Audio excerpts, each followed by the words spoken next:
Hi there from Chicago. I'm Mike Hall. Thanks for joining us here on Big Ten today. Got a fun hour coming your way, and men's basketball is where we're going to start things off. We're happy to bring in Trent Big Daddy Meach right now. Trent, we had an interesting day yesterday. One blowout, one nail biter, and one game where the individual efforts were just incredible.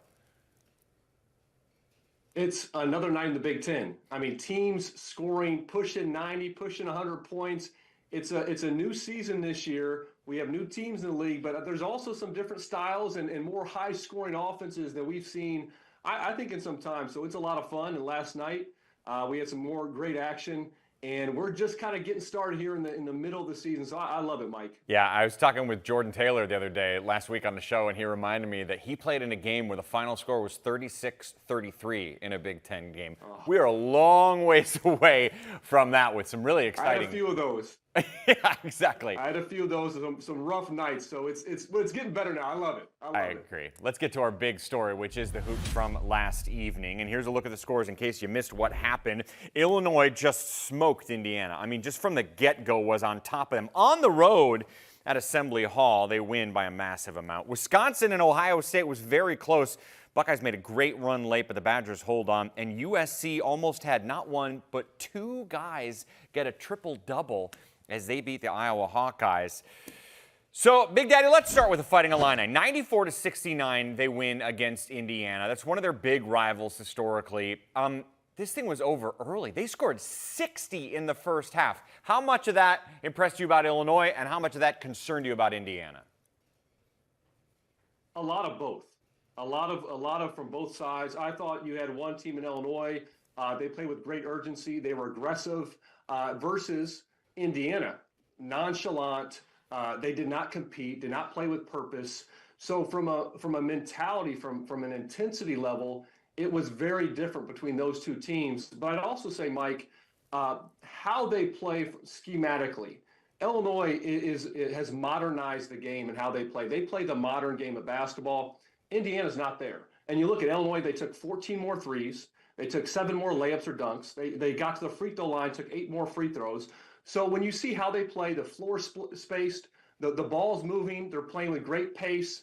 They're hunting threes and hunting the rim and getting fouled versus Indiana, taking a lot of twos, playing a bit more methodical. I mean, it was just so contrasting last night, especially in that first half, to be up 60-32. Huge performance from Illinois, but a very, very disappointing one for the Indiana Hoosiers as well. And it's sort of a wheel of fortune when it comes to Illinois. Just spin. Who's going to have a good game today? Oh, Boswell, he'll drop 22. Ivasic, 17 and 11. Yakachonis comes back and is healthy enough to score 19. There's so many different weapons for Illinois. For Indiana, though, where are you on the concern scale? I mean, to be fair, they didn't have Malik Renew once again. But it's not just that they're losing. You're hearing the fans voice their displeasure with this team. You know, we saw them lose their cool with Omar Ballo getting ejected in multiple technicals in this one. How concerned are you with what's happening in Bloomington? Well, I'm very concerned when you lose by that much. It can show a lack of fight, of competitiveness. 2 games in a row losing by 25 points. Now to do that coming back at home, to have that happen. And ironically, I thought the one guy that really competed maybe the most, that tried the hardest, was Luke Goody. And this was an Illinois player for the last 3 seasons. And I thought he did have some fight, and not in a dirty way. I know he was involved in a couple of skirmishes, but I thought he tried to give them some juice, trying to give them some leadership. But they need more of that. They need Umar Ballo. I know he had some numbers, but they need him to have great intensity. They need Miles Rice. He's got the talent at that point guard position to be a consistent factor, to get in the paint, to make plays for his teammates. So I talked about schematically, but forget the X's and O's. If you don't bring it from an intensity standpoint, from a competitive standpoint, it really doesn't matter. And they have the talent. There's no question about that, with Renew, without Renew. They have the pieces. This is just going to be interesting. Can they put it together? Can they turn this season around? There's a lot of games left. They have a lot of opportunities, but they got to get it going pretty soon here and hopefully get their mojo back, get some fight back. And if they do that, we'll see what they can do here the rest of the season. 5 losses for Indiana this year. Every single one has been by 16 points or more. So they're not just losing. When they lose, it gets ugly. It was not ugly for Wisconsin against Ohio State. Again, a 2-point win for the Badgers, a late rally for OSU. They were down 37-20. Trent, you got to give them credit for that comeback, but the Badgers had just enough to hold them off. It's a 40-minute game, and Wisconsin was great that first 20 minutes. Ohio State was much better the second half.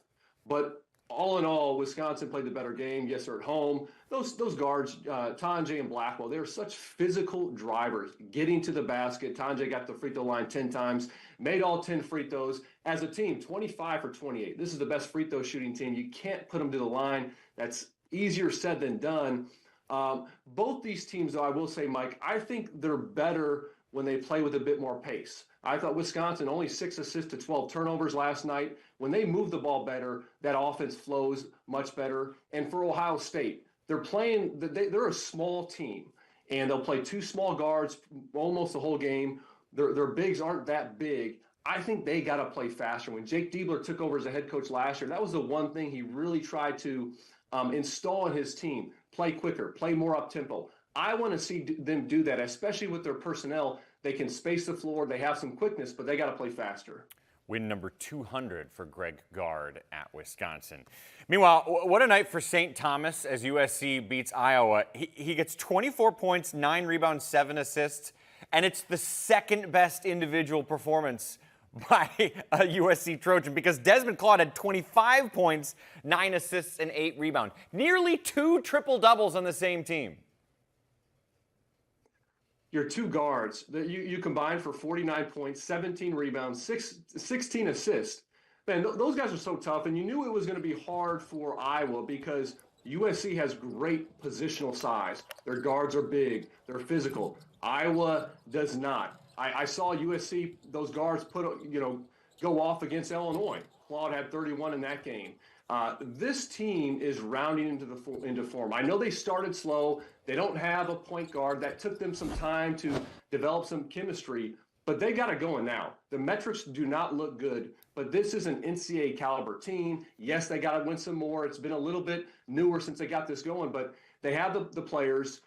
Yates is a freshman, 21 points, 8 for 11 from the field. AG was great against Illinois. Ogbo had 18 last night. So this team's playing well. They have mismatches across the floor. They're playing together well. And when they shoot the ball like that, 10 for 15 from 3, they are very difficult to defend. 64% from the floor overall in this game. USC did. I mean, I think you're right, Trent. That's the next question is, have they turned a corner? Their last 2 games, they get a win against Iowa and a win against Illinois. That's 2 pretty good wins for them. This is the same team, Trent, that scored 36 points against St. Mary's earlier in the season. It feels like a totally different Trojan squad right now. They've definitely turned the page. The chemistry is there. The toughness is there. I look at the points in the paint. I know I was undersized, but 50-34. They out-rebounded Iowa by 17. That's what Iowa's they got to do much better. But USC just punished them. They did that to Illinois, a bigger team on this past week. And so they have the pieces and some talented pieces that give you a different look. Everybody out there is 6'6" to 6'8". They're interchangeable. They'll 5-way switch. So defensively, they're tough, and then offensively, they have some nice pieces. And they'll find the mismatches. They'll exploit them, and they'll just continue to milk it. They're not going to go away from what's working. And right now, they have a lot working for them, and it's led by St. Thomas, Desmond Claude. Those guys are balling right now, Mike. Got another great opportunity. Saturday, they got a ranked Badger team that they're taking on. More from Big Daddy Meach coming up in just a little bit more. Well, here's a look at the 2 quarterbacks coming up in the national championship game. It is Will Howard for Ohio State and Riley Leonard for Notre Dame. Howard's having a great year, right? A little better completion percentage, certainly better passing yards per game. But the difference is Riley Leonard has that ability to run the ball and kind of mess with defenses. This is, again, just in the playoff games what these 2 quarterbacks have done. Anthony Herron joins us now to talk everything in the world of college football. So we got a couple segments with you. So here's what we're going to do. We're going to start off with this one on when Ohio State is on defense. All right. Get your thoughts on what we should look for in the national title game. Here's my thoughts with Riley Leonard. You have the option of pressuring him, which makes it harder for him to throw, but makes it easier for him to perhaps make one step in and escape and scramble.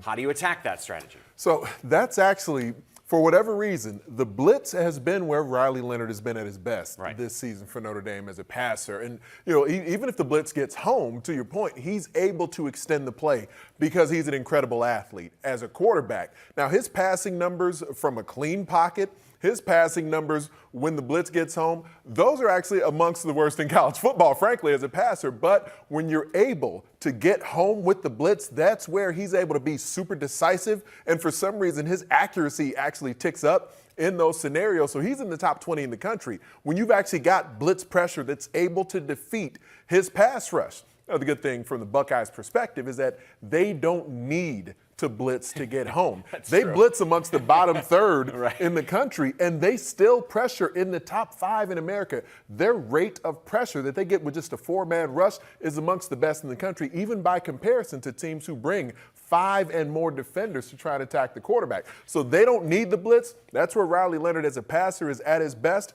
But for Notre Dame, their offense really is better when they do have balance. And when you get them into those predictable passing scenarios, Ohio State doesn't usually feel like they need to pressure.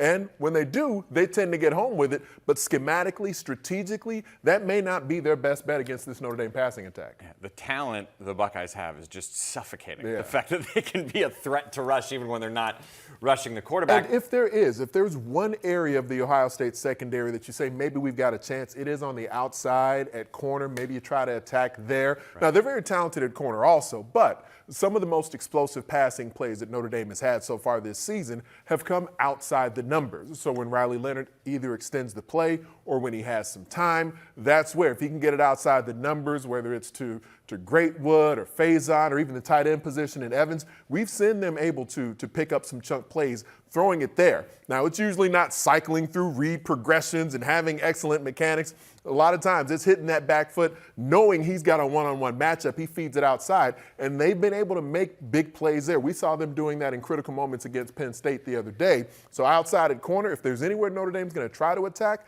they've been most effective outside the numbers. And Ohio State's defense, you say, who's not superhuman? Maybe the corners for the Buckeyes are a little less superhuman than a lot of the other stars and studs they have all over the defense. Well, I want to ask you about the Penn State game because Ohio State knows the team that Notre Dame just played very well. They know where their strengths and weaknesses are compared to that Penn State defense.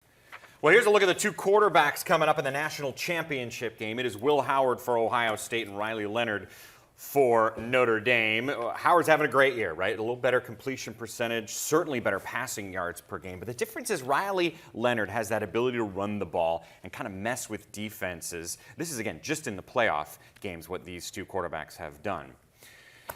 Anthony Herron joins us now to talk everything in the world of college football. So we got a couple segments with you. So here's what we're going to do. We're going to start off with this one on when Ohio State is on defense. All right. Get your thoughts on what we should look for in the national title game. Here's my thoughts with Riley Leonard. You have the option of pressuring him, which makes it harder for him to throw, but makes it easier for him to perhaps make one step in and escape and scramble.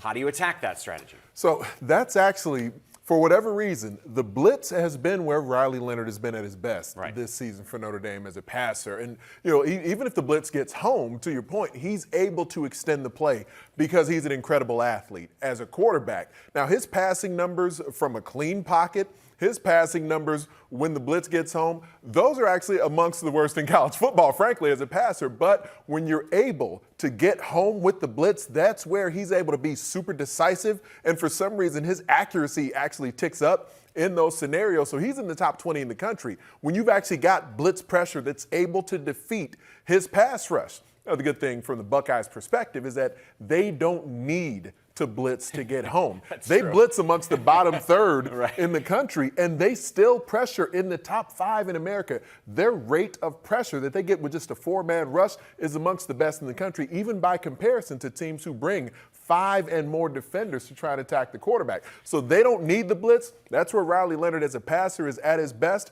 But for Notre Dame, their offense really is better when they do have balance. So when you get them into those predictable passing scenarios, Ohio State doesn't usually feel like they need the pressure. And when they do, they tend to get home with it. But schematically, strategically, that may not be their best bet against this Notre Dame passing attack. Yeah, the talent the Buckeyes have is just suffocating. Yeah. The fact that they can be a threat to rush even when they're not rushing the quarterback. And if there's one area of the Ohio State secondary that you say maybe we've got a chance, it is on the outside at corner. Maybe you try to attack there. Right. Now, they're very talented at corner also, but some of the most explosive passing plays that Notre Dame has had so far this season have come outside the numbers. So when Riley Leonard either extends the play or when he has some time, that's where, if he can get it outside the numbers, whether it's to Greatwood or Faison or even the tight end position in Evans, we've seen them able to pick up some chunk plays throwing it there. Now, it's usually not cycling through read progressions and having excellent mechanics.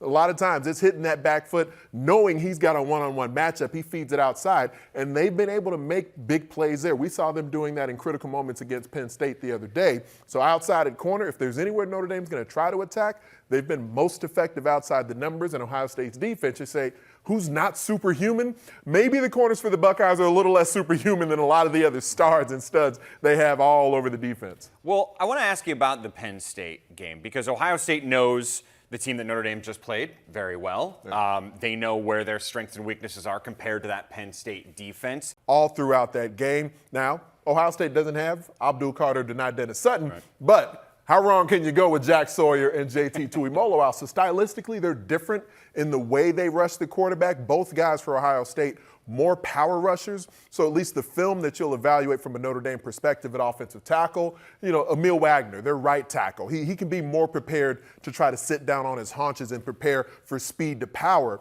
as opposed to just that remarkable get-off that they were all facing from Abdul Carter in that game. So it's not going to be a fastball every time. It's going to be a little bit more of an off-speed pitch or a curveball. So matchup-wise, the style of the edge rush for the Buckeyes is different than the one they just faced.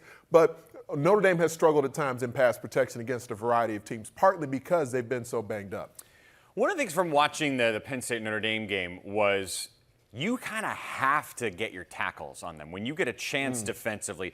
Jeremiah Love, I knew statistically who was good, but really getting a chance to watch him, there's no quit in that guy. Like, if you don't bring him down right away, he's going to slip through you. Yeah, and I mean, you think about that short yardage run he had where just, 3, 4, yes. 12 Penn State defenders bouncing off of him, fighting his way into the end zone. Well, 12 would be elite. Again, well, I mean, who knows? Who knows what can happen in some of these games here? But it just showed the effort that he was willing to have and able to have to fight the ball into the end zone. And that just sort of embodies what Notre Dame has been as a team this season, and he's not the only one in those short yardage scenarios this season than Ohio State's run defense has. Ohio State only misses tackles about 13% of the time. So with all the bodies and all the flying around they do, they tend to tackle at a really high level. That had been an issue for Penn State throughout the season, and they're not just quite as big and beefy as Ohio State is within their front. So from a run perspective, the activity of Penn State caused a lot of problems from Notre Dame. But once the Irish were able to just start to lean on the Nittany Lions, we did see them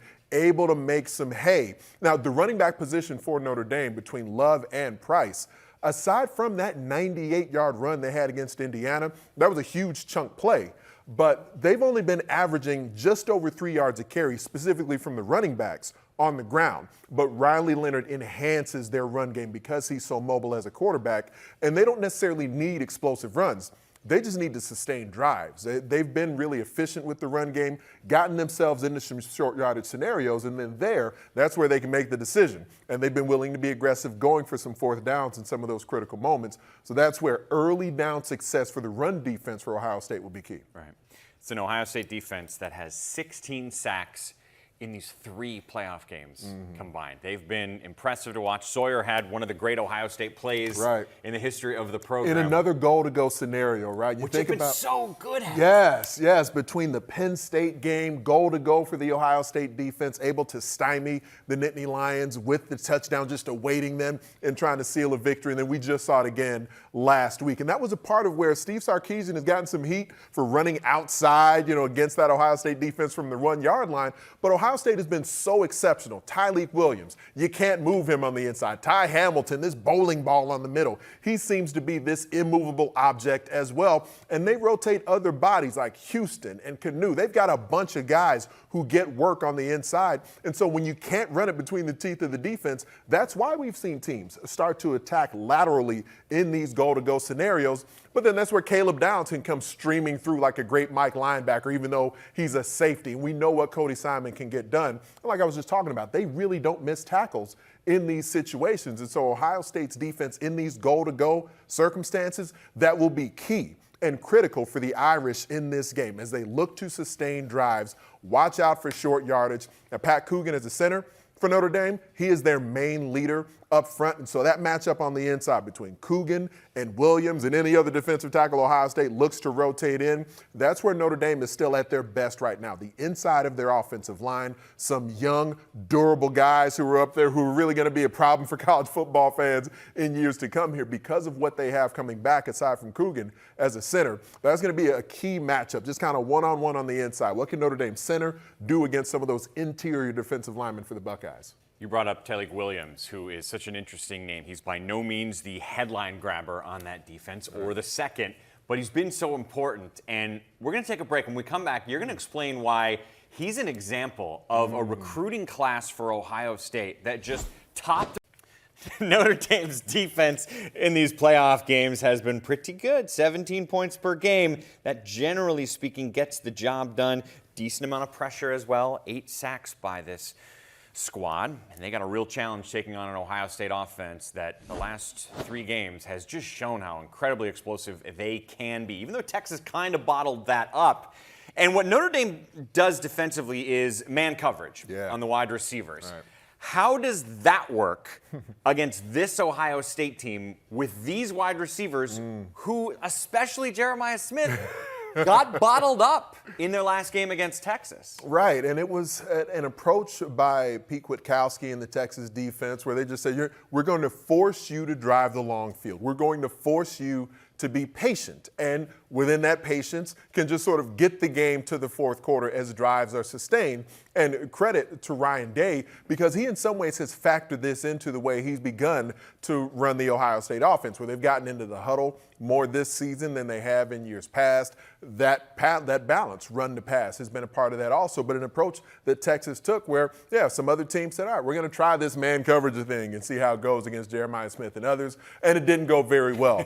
For Notre Dame, one of the things that's so incredible about the volume of man coverage they play is not only that it leads to pass deflections, because frequently enough, when you play a lot of man coverage, you can be great at it, you can be sticky, you can run routes for receivers and all those things. It normally leads more to pass deflections because the eyes of the defensive backs are more on the receiver, and then late you'll get your eyes around to the QB. And so just, through happenstance, you can get a pass deflection because you're not in position as well to actually make a play on the ball that leads to an interception. Notre Dame has 14 interceptions this season in man coverage. That's remarkable to be able to get their eyes around. Think about that final decisive play as Penn State was trying to decide, do we go ahead and try to mount a drive here, see if we can put some points on the board, or just go to overtime? And that final interception thrown by Drew Aller, that's man coverage from the Irish on the outside, a late decision by Aller throwing it over the middle, and in man coverage, the Notre Dame defensive back is able to make a diving play on the football. Normally, teams who play as much man coverage as we see from the Irish, it's past deflections, but they get their eyes around, they make plays on the ball, so that combination of awareness and ball skills is like few secondaries Ohio State will have faced all season. But Will Howard has been exceptional against man coverage. Part of it because he's been really accurate this season. Part of it, to your point, Travion Henderson is a running back out of the backfield. I believe he should and likely will have a big role as a pass receiver in this game. And so the question that a lot of folks have been asking me is, do I anticipate Notre Dame will play as much man coverage as they usually do? Do you anticipate Notre Dame will play as much man coverage as they usually do? Funny you should ask that, Mike Alt. I believe they will, because it's gotten them to the national championship. So stick game. with your strengths instead of trying to worry about your opponent's strengths. Right, and you could frame it as, Marcus Freeman, Al Golden, trusting their players, their playmakers, because the guys have been amazing for them all year. When you're picking that poison, yes, it can be a difficult thing to try and master that against this Ohio State receiver core, but, they were able to shut down Indiana's passing attack. The Hoosiers have been great all year. we know the receiver position for Penn State has been a topic of conversation all year, but especially in critical moments, they were able to go man as they tend to do and have a lot of success against the Nittany Lions and their talented quarterback, Drew Aller. So I don't think Notre Dame is going to feel daunted by what they face from Ohio State just from a matchup perspective, but they will have to make plays. They know Ohio State's going to make their fair share of plays, and the eye candy that Chip Kelly has begun to throw at opponents more and more this season, using receivers in motion, like jet motion, loop motion, sweeping across the formation just as the ball is getting snapped. That pre-snap motion, it can generate information and leverage for the playmakers, because when teams are going to play, especially press man, against the Ohio State receivers, maybe you can have success and reroute a receiver, give your pass rush a little bit of time to get home. But that's where some of that additional movement that Ohio State has begun using more and more can try to free up and create some space for its playmakers. So that's going to be maybe the most pivotal matchup of the game. Notre Dame's man coverage against what Ohio State is willing to do in trying to free up their receivers. But don't you think this has Ryan Day and Chip Kelly licking their lips? That, like, if you're going to go man on Smith and Abuko, one of them's going to beat you on any given play, theoretically, right? I would imagine so. Isn't that the lesson we've learned from at least the first two playoff games? Is that when Ohio State just remembers what their strength is, as opposed to the Michigan game, and get those speedy wide receivers the ball, big plays happen and games get blown open. Ohio State is the favorite in the game for a reason, and I think that matchup schematically would seem to favor the Buckeyes, but Notre Dame has faced some quality passing attacks throughout the season, and they've continued to make plays. So I certainly won't count out the Irish in that regard, but yes, when you're looking at that film, I would imagine that Jeremiah Smith is looking at that film saying, I hope I'll match up one-on-one with these corners for Notre Dame. Even though Leonard Morris had to step in for Benjamin Morrison, the best corner for Notre Dame is one of the players who's left the lineup with an injury. They put a freshman in the lineup. He becomes a freshman All-American because of how astounding he's been. So Notre Dame's got players and playmakers, but just kind of scheme versus scheme, what's Ohio State most comfortable with? Notre Dame playing man coverage will be something where Ohio State steps onto that field feeling really good about what they'll have a chance to do. I would argue, and I want to get to the recruiting class thing we teased in just a second, but last thing on the Ohio State offense, I would argue almost as important as if Jeremiah Smith has the freedom to be in man coverage is Ohio State avoiding penalties. The second, third, fourth, fifth drive of that game, they had a penalty that cost them double-digit yards, and listen, 2nd and 24, I don't care how good your offense is. That's really hard to convert in 2 downs.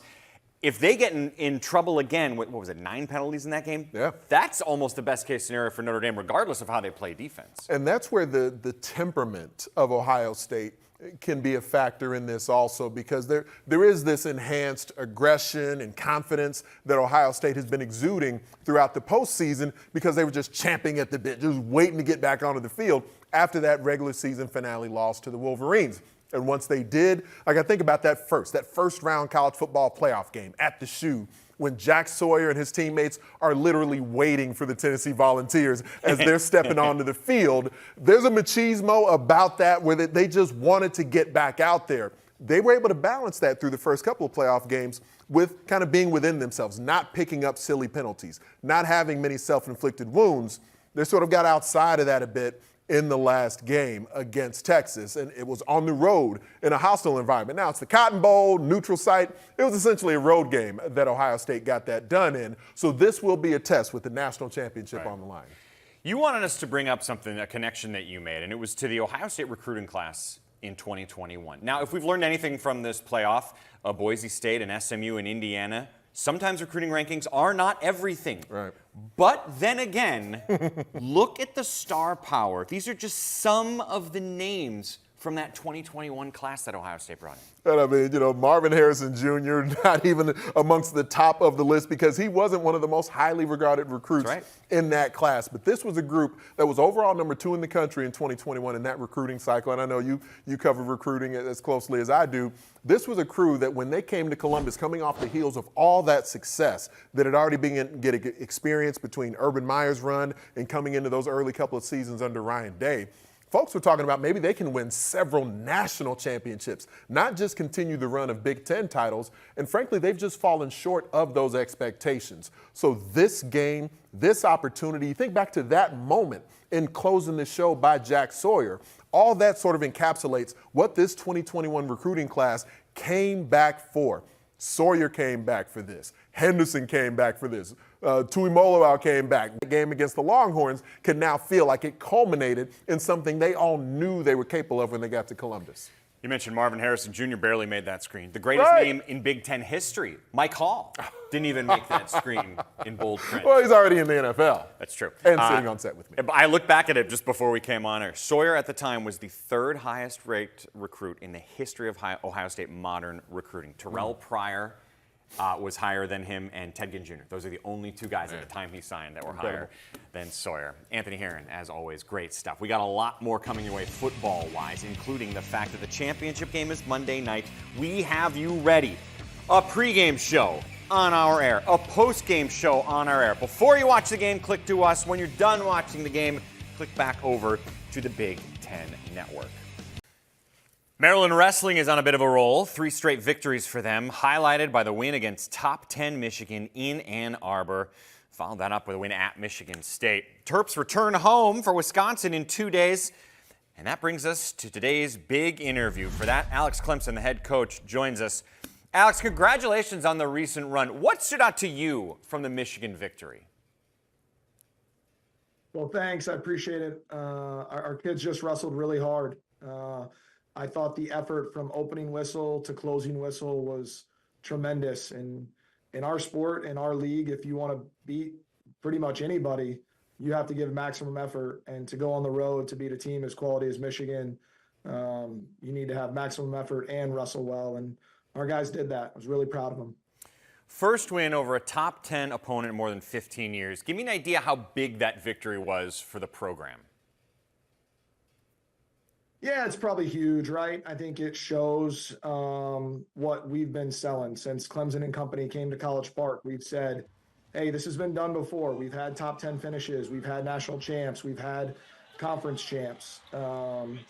It's just been a while since it's been done, but there's a new regime in town, and it's our job to do it again, and we're going to. And I think you're starting to see some of what we promised people. Let me ask you about some of your guys specifically. 10 straight matches won by Braxton Brown. How do you describe his season? Really good, right? I mean, the only guy he's lost to, I think, is ranked number 4. He's had a couple battles. He's gotten tough. He's had some gritty wins, and he had a big pin for us the other night. Braxton is doing a good job of really wrestling where he's best and buying into our process of preparation, and you're seeing those two things come together in some big moments. What's Ethan Miller doing so well? He's being him. I think he's really let his hair fly a little bit. He's kept his foot on the gas better in matches. He's been really offensive. Ethan's maybe our best athlete in the room. Like when we play games, when we do fun things, he's always the first guy picked. I say if he was 2.5, 3 inches taller, we probably wouldn't have him in the sport of wrestling because he is a phenomenal athlete. What non-wrestling sport do you like to look for that someone is good at? Like in offensive line or defensive line in football, they oftentimes look for a wrestler. Sometimes in basketball, if you got a big, that's something you're concerned about. What's another sport that you think translates well where it helps wrestling if you were also good at this in high school? That's a great question. We're pretty unique. I think it's probably something that's individual and something that's got a cardio base to it. So whether it's track or cross country, lacrosse, where there's physicality and conditioning behind it. But wrestlers are unique. You can find those guys sometimes doing the weirdest things. You find chess players and Fortnite players. You find football guys, you name it. So we're a different breed. Well, that makes sense, though, right? The chess and the Fortnite, because strategy is so important in your sport. Yeah, don't tell my 13-year-old that. Wait, you want him off screens, is what you're saying? Yes. Fair enough. Fair enough. You know, you yourself a multi-talented guy. You were a great wrestler when you were younger. Tell me your best football athlete story, though. Your favorite story from when you were playing football. Oh, I had a big night against Rockbridge High School. At the time, Barry Odom, the new head coach at Purdue, was the head coach of that team. I put up, I think, 2 touchdowns and 2 2-point conversions, had about 130 yards rushing and well over a dozen tackles. Unfortunately, our team came up a little short, but for little Moberly High School, 170 kids a class to even be in a game against Rockbridge High School with, 600 kids a class. We had a good battle that night. That was a fun game. Have you reminded Barry Odom of that recently? Yeah, we were at Missouri together, and we were sitting in a staff meeting, and I was like, he was going through his history of coaching, and I had forgotten that he was at Rockbridge, and then I leaned over and I was like, wait, what years were you at Rockbridge? And he said it, and I just started giggling, and he's like, what? And I go, I think I hung about $150 on you one night, buddy. And we had a pretty good laugh about it. Next time I chat with him, I'm bringing this up. We're gonna hear his answer, and we'll splice it next year and see how he remembers that game in particular. Yeah, Patrick Crawford was with us at Missouri too, so you might have to remind him the next time he's prepping Barry for an interview.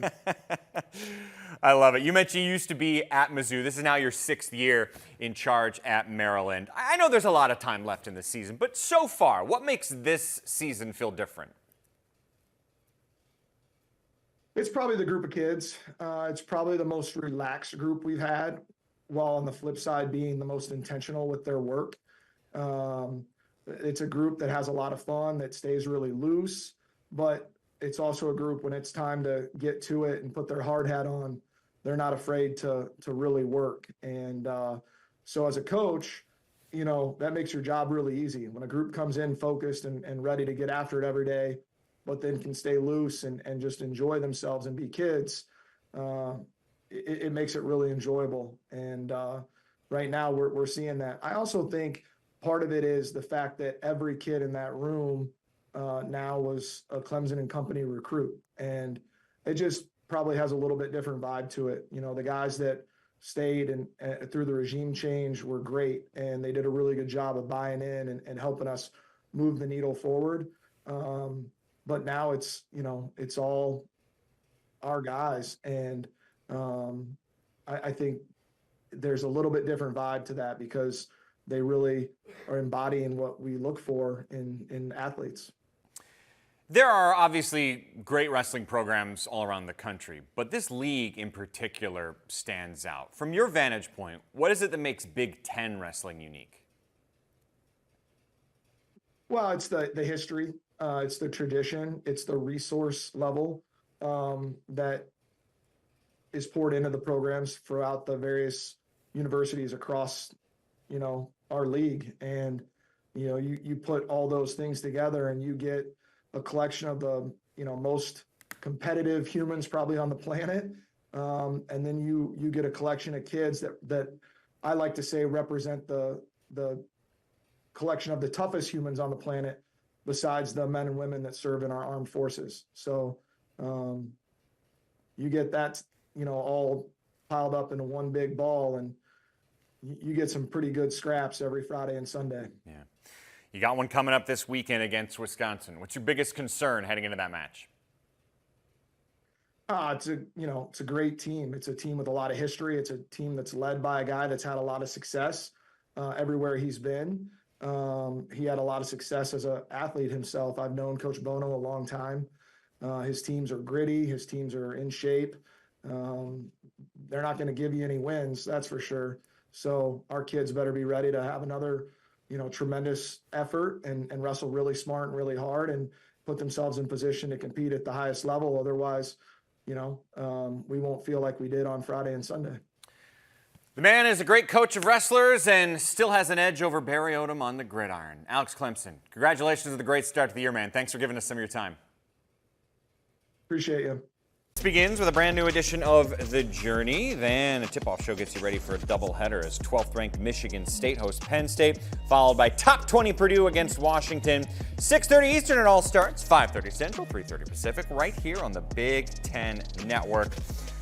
We bring back Trent Meacham now. Let's break down these games, starting off with Penn State taking on Michigan State. You know, Trent, if you look across the basketball landscape in this country, college, pro, men, women, everybody's going for the threes or shots at the rim.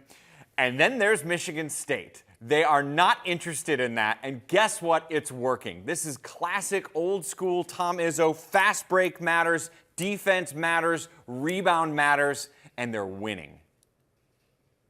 Well, they're punishing teams in the paint, almost plus 11, their rebound margin.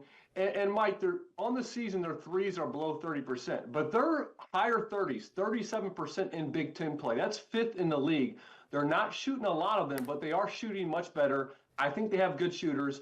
And the biggest thing, though, is they're playing their brand of basketball. They're rebounding, they're getting out and going, and they're attacking the basket. They got bigs, they got athletic wings, and so they're playing so well right now. I think Jeremy Fears Jr. at the point guard position is really, we haven't talked about him too much, but he's turned into one of the better point guards in this league. He knows his role. He plays his role. I think a critical thing in this game, obviously, does Ace Baldwin play? That's a huge if.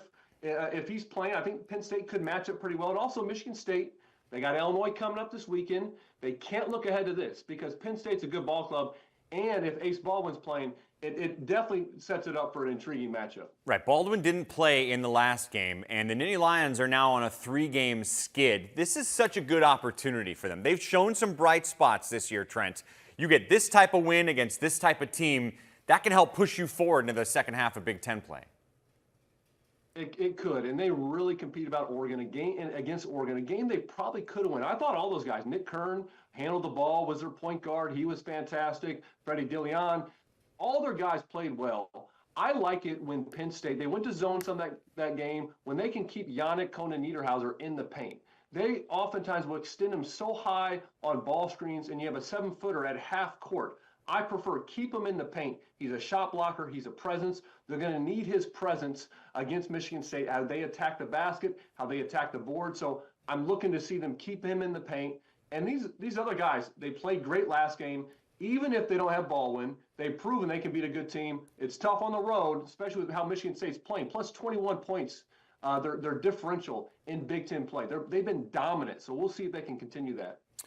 To the Boilermakers and Huskies, getting ready to play their first game as conference members against one another. This is the stat line for Braden Smith. Just assists, Trent, in his last 5 games. 14, 14, 7, 10, and 12.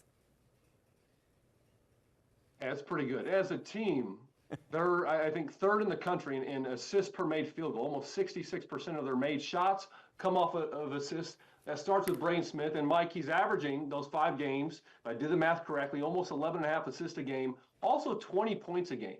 There's nobody that understands when to get his teammates involved as well as Braden Smith. It starts with him. Obviously, we saw C.J. Cox get loose. He hit 5 threes, 23 points.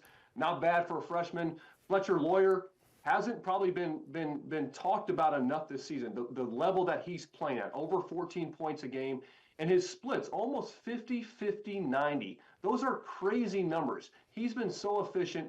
That offense, top 10 nationally in efficiency. It starts with Braden Smith.